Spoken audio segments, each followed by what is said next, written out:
जय भारत बच्चा लोग। तो हमने लास्ट लेक्चर पे एंगुलर वेलोसिटी पे पूरी पीएचडी कर दी है ना।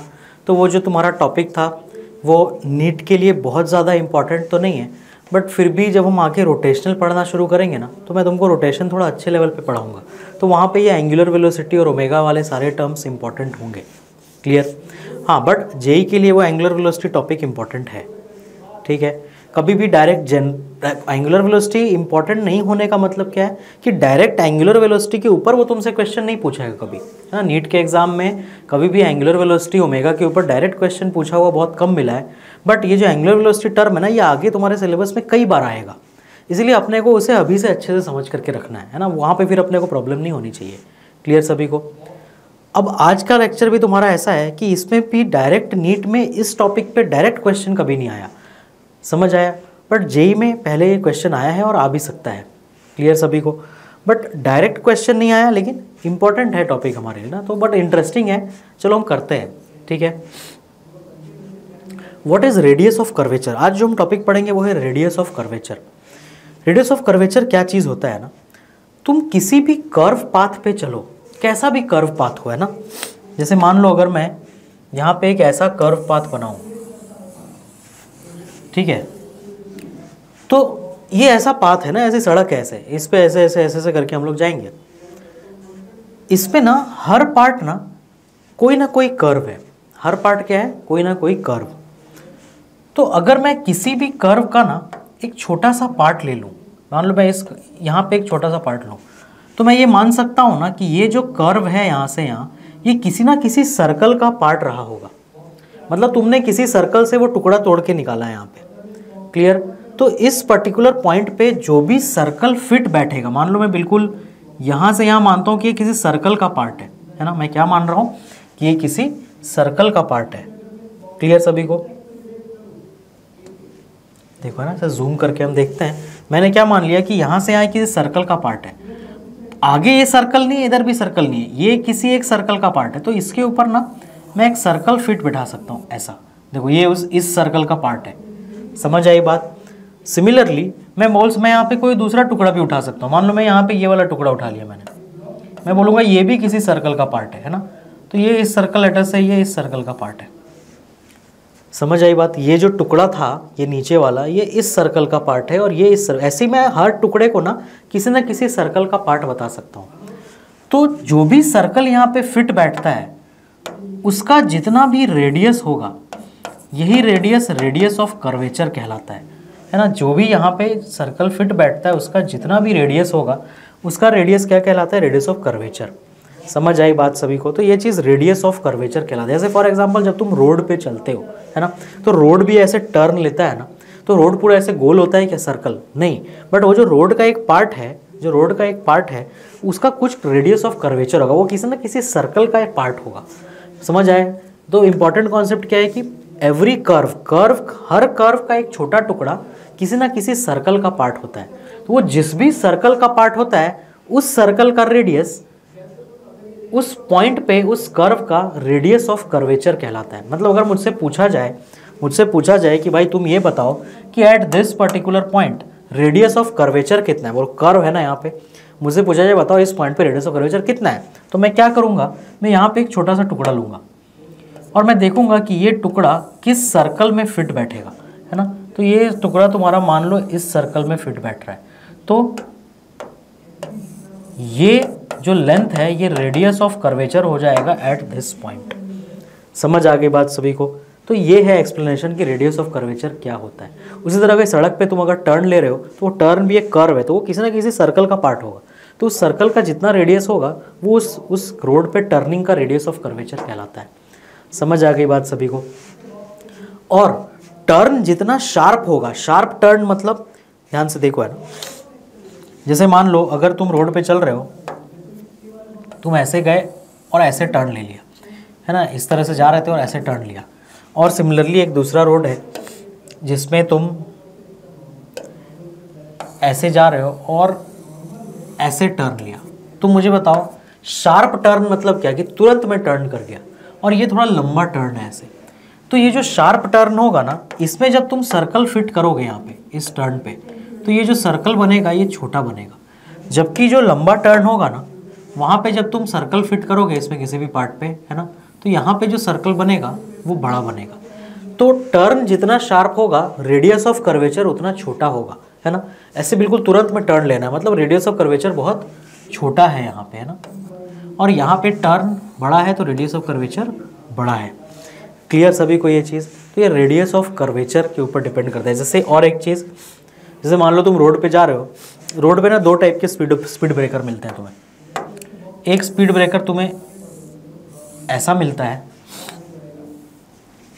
और एक स्पीड ब्रेकर तुम्हें ऐसा मिलता है। तो ये शार्प टर्न है यहाँ पे अचानक से, तो कौन से स्पीड ब्रेकर का रेडियस ऑफ कर्वेचर ज़्यादा है? इसका रेडियस ऑफ कर्वेचर ज़्यादा है ना, क्योंकि इसमें अगर तुम सर्कल फिट करना चाहोगे तो एक बड़ा सा सर्कल फिट होगा, जबकि तुम ऊपर वाले में अगर सर्कल फिट करना चाहोगे तो इसमें एक छोटा सर्कल फिट होगा। समझ आई बात? तो इसीलिए ऊपर वाले का रेडियस ऑफ कर्वेचर कम है और नीचे वाले का ज़्यादा है। समझ आए? तो ये रेडियस ऑफ कर्वेचर क्या होता है उसका मीनिंग है। अब अपने को क्या करना है, हमें अगर कहीं पर भी कोई पाथ दिया गया है तो उसमें रेडियस ऑफ कर्वेचर कैसे कैलकुलेट करना है ये अपने को सीखना है। क्लियर? क्योंकि कर्व तो कोई भी हो सकता है, प्रोजेक्टाइल मोशन अपने आप में एक कर्व पाथ है ना, पैराबोला कर्व है ना वो, तो उसका भी रेडियस ऑफ कर्वेचर निकाला जा सकता है। क्लियर सभी को? तो कहीं पर भी कैसा भी कोई कर्व आए, उस कर्व का रेडियस ऑफ कर्वेचर कैलकुलेट किया जा सकता है। वही अपने को आज के लेक्चर में सीखना है। समझ आ गई बात सभी को? तो यहाँ पे मैंने तुम्हें थोड़ी सी भावनाएं समझाई। I think radius of curvature क्या है तुम्हें अपने वर्ड्स में लिखना पड़ेगा। क्या? जैसे मैंने तुम्हें यहाँ समझाया था कि ये जो पॉइंट है इस पर अगर रेडियस ऑफ कर्वेचर निकालना है तो वहाँ मैं एक छोटा सा टुकड़ा लूँगा और वहाँ जो सर्कल फिट बैठेगा उस सर्कल का जो रेडियस होगा वो उस पर्टिकुलर पॉइंट का रेडियस ऑफ कर्वेचर कहलाएगा। क्लियर सभी को ये चीज़? देखो ऐसे यहाँ शार्प टर्न आ गया, छोटा रेडियस बना, यहाँ टर्न उतना शार्प नहीं था तो बड़ा रेडियस बना, यहाँ पे और बड़ा रेडियस ऑफ कर्वेचर बनेगा। क्लियर सभी को? यहाँ पे फिर छोटा रेडियस ऑफ कर्वेचर बनेगा। क्लियर? तो आओ कैसे कैलकुलेट किया जाता है रेडियस ऑफ कर्वेचर वो देखते हैं। तो अगर तुम्हें स्पीड पता है और एक्सेलरेशन पता है तो रेडियस ऑफ कर्वेचर कैसे कैलकुलेट किया जाता है लिखो। देखो पहला पॉइंट लिखो, सर्कुलर मोशन में क्या होता है। देखो सर्कुलर मोशन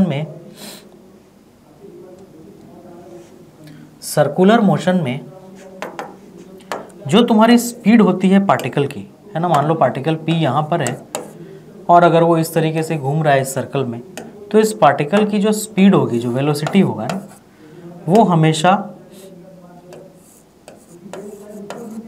रेडियल एक्सेलरेशन या सेंट्रीपिटल एक्सेलरेशन से क्या होता है, हमेशा परपेंडिकुलर होता है। क्लियर?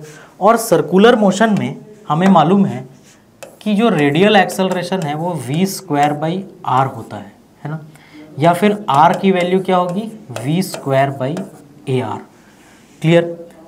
बट सर्कुलर मोशन में ये r क्या होता है, रेडियस ऑफ सर्कल होता है। समझ आई बात?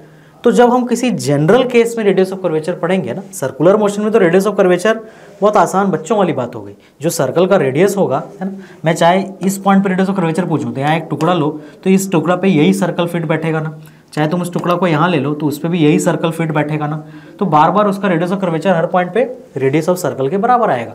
बट हमें सर्कल का रेडियस ऑफ कर्वेचर नहीं पढ़ना है, हमें किसका रेडियस ऑफ कर्वेचर पढ़ना है, किसी भी जनरल कर्व पाथ का। क्लियर सभी को? तो यहाँ से अपने को आइडिया मिलेगा कि कैसे लेना है। ध्यान से देखो, सर्कुलर मोशन में रेडियल एक्सेलरेशन हमेशा वेलोसिटी से क्या होता है, परपेंडिकुलर होता है। इसका मतलब रेडियस ऑफ कर्वेचर का जो जनरल फॉर्मूला आएगा वो आएगा स्पीड ऑफ पार्टिकल का स्क्वायर डिवाइडेड बाय एक्सेलरेशन का वो कंपोनेंट जो वेलोसिटी से परपेंडिकुलर हो, है ना। ये एक्सेलरेशन का वो कंपोनेंट लेना है मुझे जो वेलोसिटी से परपेंडिकुलर हो। सर्कुलर मोशन में तो वो होता ही है परपेंडिकुलर, बट जनरल केस में भी ऐसा हो ऐसा ज़रूरी नहीं है।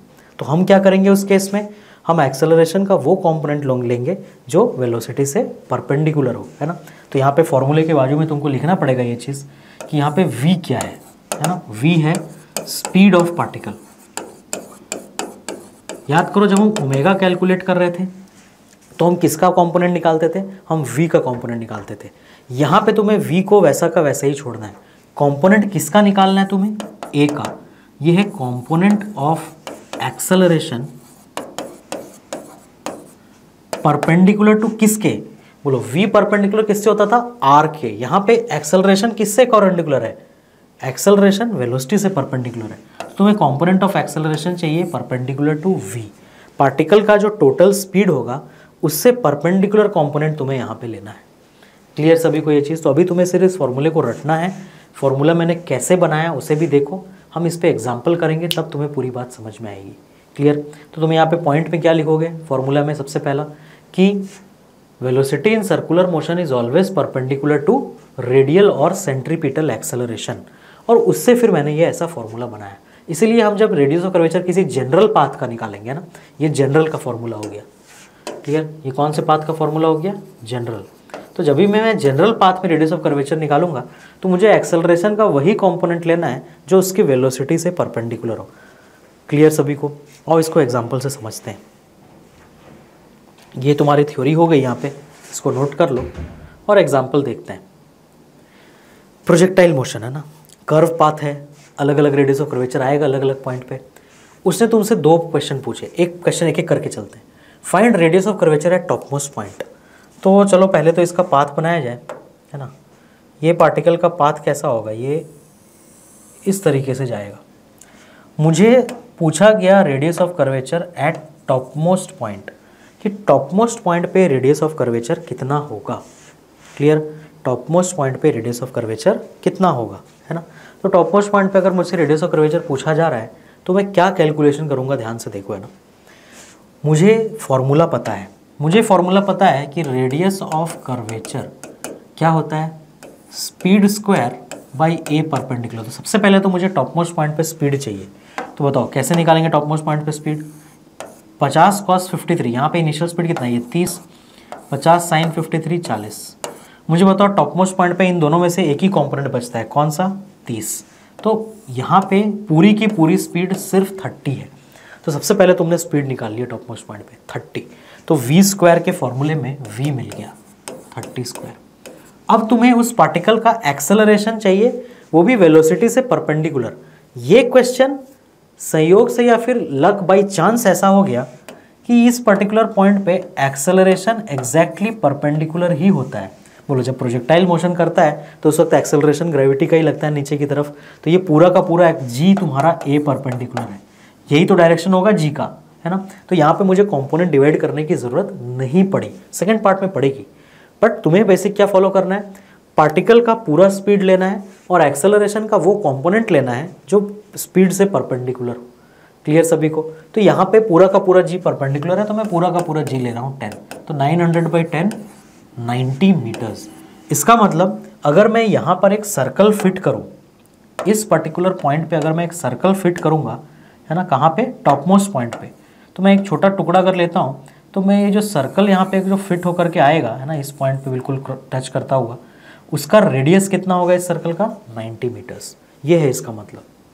समझ आ गई बात सभी को? तो this is called radius of curvature.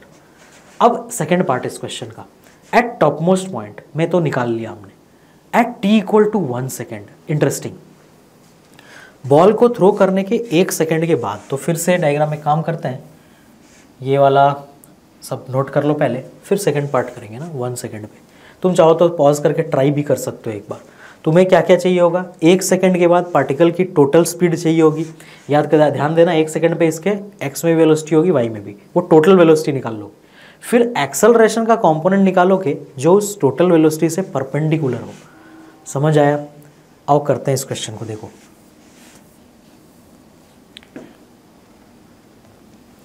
ये तुम्हारा प्रोजेक्टाइल फिर से हम ड्रॉ कर लेते हैं, है ना। क्या क्या कुछ डेटा क्वेश्चन में दिया हुआ था। क्वेश्चन में डेटा क्या क्या दिया हुआ था? क्वेश्चन में डेटा दिया था 50 मीटर पर सेकंड और 53 डिग्री, है ना। तो तुमने इस प्रोजेक्टाइल को फेंका है 53 डिग्रीज पे 50 मीटर पर सेकंड से। क्लियर? मुझसे पूछा गया 1 सेकंड के बाद रेडियस ऑफ कर्वेचर, है ना। तो मेरा जो पार्टिकल है वो पूरा प्रोजेक्टाइल तो इस तरीके से करेगा, बट मान लेते हैं 1 सेकंड के बाद मेरा पार्टिकल कहीं यहाँ पहुँचा है, ठीक है। तो इसकी वेलोसिटीज़ निकाल लेते हैं। इधर 50 cos 53 30, 50 sin 53 40। तो 1 सेकंड के बाद ये वेलोसिटी अभी भी 30 होगी एक्स वाली, वाई वाली कितनी होगी? क्या कोई ओरली बता सकता है? वाई में इनिशियल 40 है, तो 1 सेकंड के बाद 30 हो जाएगा ना, v = u + 80, है ना। तो ये वैल्यू कितनी हो जाएगी? 30। ये मैंने कैसे निकाला? ये मैंने बेसिक फार्मूला यूज़ किया, क्या? vy is equal to U Y plus A Y T. तो इनिशियल वेलोसिटी ऊपर डायरेक्शन में बट एक्सेलरेशन नीचे की तरफ है, g डाउनवर्ड, तो इसका मतलब वो कितना आएगा 30 माइनस 10 इंटू वन, तो सॉरी 40 माइनस 10 इंटू वन कितना आ गया 30। ये सब तुम्हें ओरल करना आना चाहिए। अभी 40 है तो 1 सेकंड के बाद वो 30 हो जाएगा। क्लियर, 0 कितने सेकंड के बाद हो जाएगा 4 सेकंड। क्यों? क्योंकि प्रति सेकंड वो 10 से कम हो रहा है। क्यों? क्योंकि एक्सेलरेशन माइनस 10 मीटर पर सेकंड स्क्वायर है। क्लियर सभी को? तो ये आ गया तुम्हारा। अब यहाँ पे v चाहिए और a परपेंडिकुलर, तो सबसे पहले तो v बना डालो अपना। ये है तुम्हारा v, ये टोटल v है ना, जो टेंजेंट है पाथ के।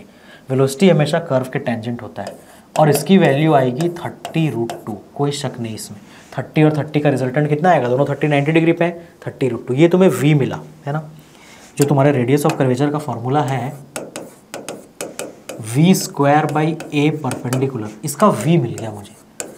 v क्या है 30√2 का स्क्वायर। अब मुझे एक्सेलरेशन का वो कंपोनेंट चाहिए जो इस v से परपेंडिकुलर हो। तो तुम ध्यान से देखो, यहाँ एक्सेलरेशन नीचे की तरफ है g, है ना।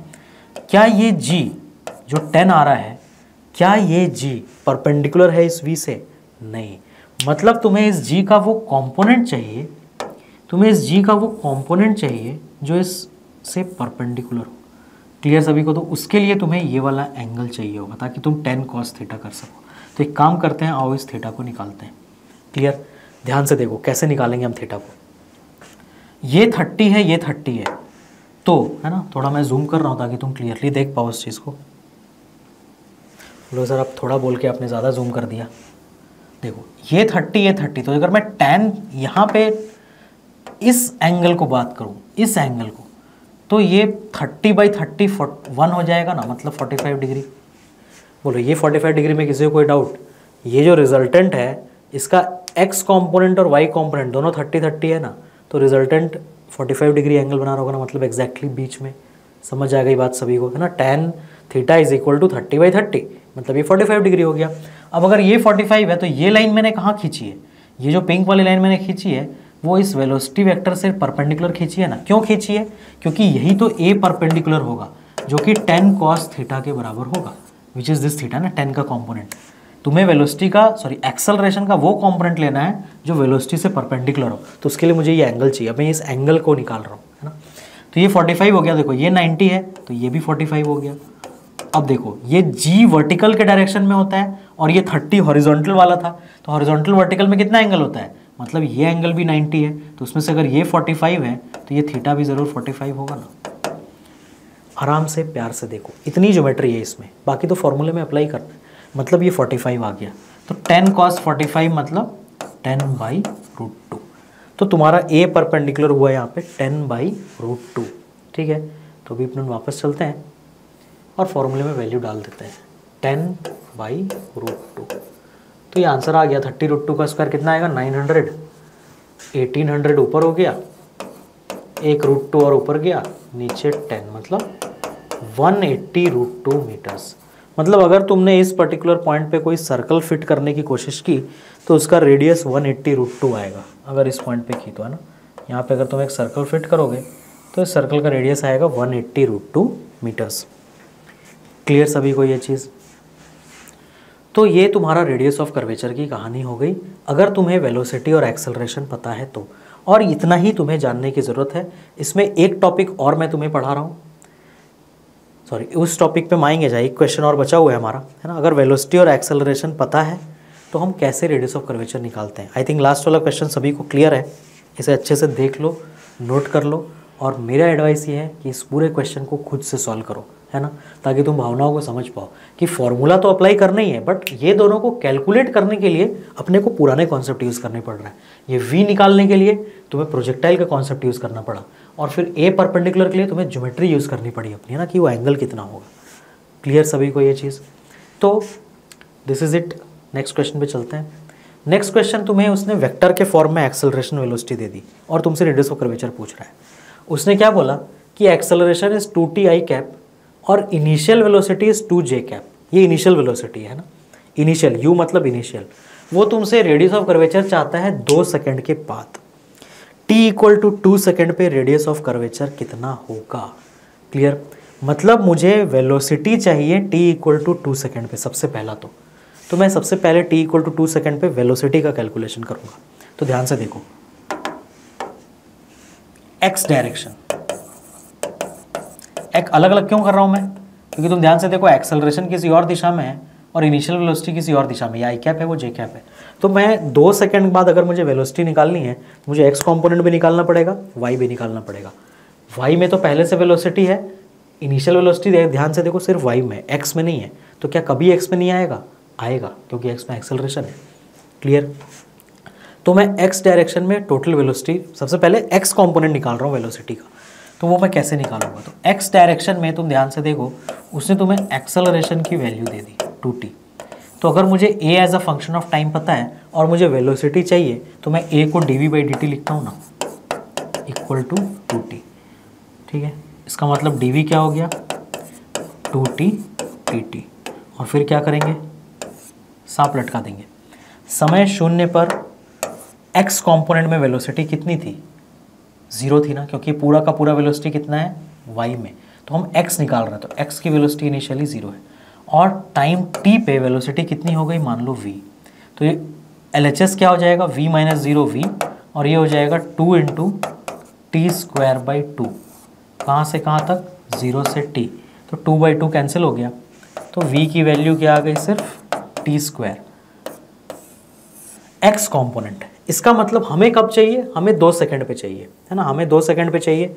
तो हम क्या बोलेंगे कि vx at t equal to 2 is equal to क्या हो जाएगा? 2 का स्क्वायर, मतलब 4 मीटर्स पर सेकेंड। अच्छा, अब y डायरेक्शन में क्या होगा? बोलो, y डायरेक्शन में 2 सेकंड के बाद वेलोसिटी कितनी होगी? क्या y डायरेक्शन में एक्सेलरेशन है क्या? नहीं, एक्सेलरेशन सिर्फ x में है, इसका मतलब y की वेलोसिटी चेंज नहीं करेगी। तो y डायरेक्शन में vy at t equal to 2 second वो अभी भी 2 मीटर्स पर सेकेंड ही रहेगा। इसका मतलब total velocity vector at t equal to 2 second क्या हो गया? 4i cap plus 2j cap, है ना। और acceleration vector at t equal to 2 क्या हो गया? बोलो, एक्सेलरेशन कितना था? 2ti कैप, मतलब 4i कैप। t की वैल्यू 2 डाल दी मैंने, तो मुझे सबसे इंपॉर्टेंट डेटा मिल गया अपने क्वेश्चन का। मुझे वेलोसिटी और एक्सेलरेशन मिल गया है 2 सेकंड के बाद। अब ये क्या पूरा v और पूरा a यूज़ करना है? नहीं, तुम्हें a का सिर्फ वही कंपोनेंट यूज़ करना है जो इस v से परपेंडिकुलर हो। अब हम अपने फॉर्मूले पे जाएंगे, देख लो इस कैलकुलेशन को अच्छे से। ये मैंने बेसिक काइनेमेटिक्स का कैलकुलेशन किया है। एक्सेलरेशन सिर्फ x में था, तो सिर्फ x डायरेक्शन की वेलोसिटी चेंज की, है ना। शुरू में x में वेलोसिटी 0 थी, तो मैंने वो लिमिट में भी डाला यहाँ पे, है ना, इनिशियल वेलोसिटी, और मैंने फाइनल वेलोसिटी निकाल ली x में। और 2 सेकंड के बाद x में वेलोसिटी इतनी हो गई और y में उतनी रह गई। क्यों y में क्यों चेंज नहीं की? क्योंकि एक्सेलरेशन सिर्फ x में था। क्लियर? और एक्सेलरेशन की वैल्यू कितनी थी? 2ti cap. तो 2 सेकंड पे वो t की वैल्यू 2 डाल दी मैंने, 4i कैप हो गया। तो मुझे 2 सेकंड के बाद वेलोसिटी और एक्सेलरेशन मिल गया। मैंने 2 सेकंड के बाद क्यों निकाला? क्योंकि उसने क्वेश्चन में बोला है कि आपको रेडियस ऑफ कर्वेचर 2 सेकंड पर ही चाहिए।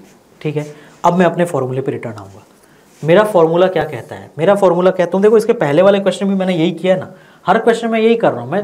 जिस टाइम पे वो मुझसे रेडियस ऑफ कर्वेचर पूछ रहा है, उस टाइम पे मैं v कैलकुलेट कर रहा हूँ और फिर a निकाल रहा हूँ, और फिर a का वो कॉम्पोनेंट ले ले रहा हूँ जो v से परपेंडिकुलर है। बस इतना ही तुम्हें करना है। इस बात को लिख लेना नोट्स में, क्या कि जिस टाइम पे रेडियस ऑफ कर्वेचर पूछा गया है उस टाइम पे v निकाल लो, स्टेप 1।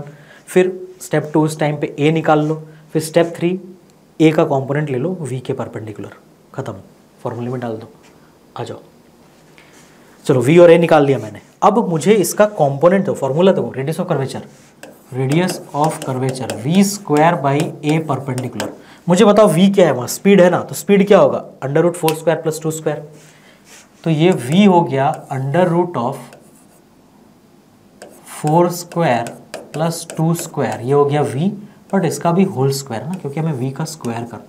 अब मुझे a परपेंडिकुलर चाहिए, मतलब एक्सेलरेशन का वो कंपोनेंट जो a से परपेंडिकुलर हो। अब वेक्टर का ज्ञान काम आएगा तुम्हारा।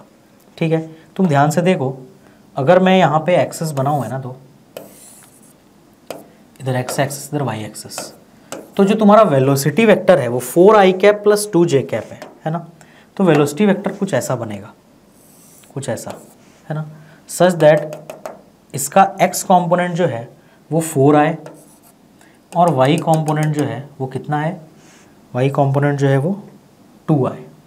क्लियर, ये तुम्हारा वेलोसिटी वेक्टर है कितना, 4i cap plus 2j cap, और मेरा एक्सेलरेशन वेक्टर है वो 4i कैप है। तो एक्सेलरेशन वेक्टर ये है 4i कैप, इतना।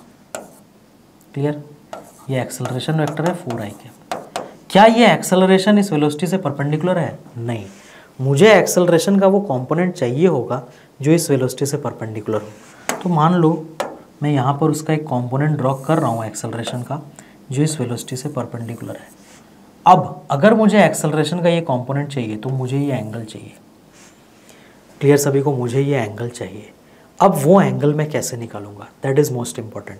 तो तुम ध्यान से देखो, अगर मैं इस एंगल को थीटा ले रहा हूँ, है ना, अगर मैं इस एंगल को थीटा ले रहा हूँ तो ये वाला एंगल 90 माइनस थीटा हो जाएगा। क्लियर, तो मेरा ये कंपोनेंट कितना आएगा, 4 साइन थीटा। तो मुझे किसी तरह यहाँ थीटा निकाल लेना। मुझे बता क्या ये थीटा मैं निकाल सकता हूँ? यस, क्योंकि इस राइट एंगल ट्राइंगल में perpendicular is 2 and base is 4, तो मुझे वहाँ से वो थीटा मिल जाएगा। तो तुम ध्यान से देखो, tan theta is equal to 2/4 मतलब हाफ। तो मुझे क्या चाहिए, मुझे साइन थीटा चाहिए। मुझे तो साइन थीटा चाहिए, तो साइन थीटा निकाल लेते हैं। क्या क्या कष्ट है बताओ। ये थीटा है तो परपेंडिकुलर 1 है, बेस 2 है, तो हाइपोटेन्यूस √5 होगा ना, 2 स्क्वायर प्लस 1 स्क्वायर। तो मुझे बताओ यहाँ से साइन थीटा की वैल्यू कितनी आएगी, परपेंडिकुलर बाय हाइपोटेन्यूस मतलब 1/√5। बस मतलब ये कितना हो गया, 4 × 1/√5 and this is your A perpendicular. यही है ए परपेंडिकुलर, है ना। ये वो कंपोनेंट है एक्सेलरेशन का जो वेलोसिटी से क्या है, परपेंडिकुलर है। क्लियर सभी को। तो अब हम अपने फॉर्मूले में वैल्यू डाल देते हैं। आ जाओ, फॉर्मूला क्या है, v²/a परपेंडिकुलर कितना आया ये, 4/√5। तो इसको लिख दो 4/√5। तो ये वैल्यू कितनी आ रही है तुम्हारी, 16। √20 का स्क्वायर 20, तो 20√5/4 मतलब 5√5 मीटर्स। आंसर खत्म क्वेश्चन। 5√5 मीटर्स ये तुम्हारा आंसर हो गया। बहुत ही शानदार एडवांस लेवल का क्वेश्चन। और ये क्वेश्चन तुम्हारा पहले एम्स के एग्ज़ाम में पूछा गया है ना। इस क्वेश्चन को एम्स के एग्ज़ाम में पूछा गया है और ये कोई सिंपल क्वेश्चन नहीं है। क्यों? क्योंकि इसमें तुम्हें बहुत सारे स्टेप्स में थिंकिंग करनी पड़ रही है ना। तुम्हें काइनेमेटिक्स भी आना चाहिए, तुम्हें रेडियस ऑफ कर्वेचर भी आना चाहिए और तुम्हें वेक्टर्स भी आना चाहिए। बहुत ही शानदार क्वेश्चन, और वही वो क्वेश्चन है जिससे तुम्हारा लेवल इंक्रीज़ करता है। बट अचानक से तुमसे क्वेश्चन बनने नहीं चालू होंगे। जो सारे स्टेप्स मैंने तुम्हें बताए हैं वो सब तुम्हें फॉलो करते रहना है, तभी तुमसे ये क्वेश्चंस बनने चालू होंगे। क्लियर सभी को ये? नेक्स्ट आ जाओ। मैंने तुम्हें बोला कि रेडियस ऑफ कर्वेचर में एक और टॉपिक है जो कि नीट के लिए बिल्कुल भी इंपॉर्टेंट नहीं है और जेई वाले भी सिर्फ इसका फॉर्मूला रट के रख सकते हैं, उससे ज़्यादा तुम्हें कुछ नहीं करना है। अगर इक्वेशन ऑफ ट्रेजेक्ट्री गिवन है तो उससे रेडियस ऑफ कर्वेचर कैसे निकालते हैं, उसका ये खतरनाक सा फॉर्मूला है। ठीक है, मैं तुम्हें सीधा इस बात को एग्जाम्पल से समझा देता हूँ। मान लो किसी का रेडियस ऑफ कर्वेचर है ना, लेट अस से किसी का रेडियस ऑफ कर्वेचर दिया है y = 3x² + 4x। ये इक्वेशन ऑफ ट्रेजेक्ट्री है ना। ये क्या दिया है, इक्वेशन ऑफ ट्रेजेक्ट्री। ये किसका इक्वेशन है बताओ तो, कौन सा शेप है ये, एलिप्स, पैराबोला, सर्कल, हाइपरबोला, क्या है ये?